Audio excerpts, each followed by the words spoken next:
নমস্কাৰ।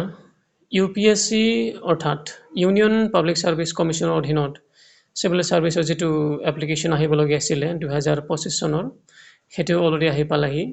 আপোনালোকে যদিহে এতিয়ালৈকে এপ্লাই কৰা নাই বা এপ্লাই কৰিব বিচাৰি আছিলে, ৰখি আছিলে, যদিহে অলৰেডি আপোনালোকে সাজু আছে পৰীক্ষাটো লিখিবলৈ, তেতিয়াহ'লে আপোনালোকে 2025 চনৰ 11 ফেব্ৰুৱাৰীলৈকে আপোনালোকে এপ্লাই কৰিব পাৰিব।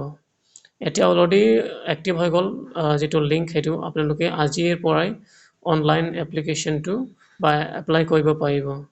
এতিয়া ডকুমেণ্ট কি লাগিব মই জনাই দিওঁ। আপোনালোকৰ 10ৰ 12ৰ আৰু ক্লাছ গ্ৰেজুৱেশ্যনৰ মানে সেই তিনিটা ডকুমেণ্টবোৰ লাগিব, আপলোড কৰিব লাগিব। মানে চাৰ্টিফিকেট নহ'লে হেৰিবোৰ মাৰ্কশ্বিটবোৰ লাগিব মানে। গতিকে সেইবোৰেই। ধন্যবাদ।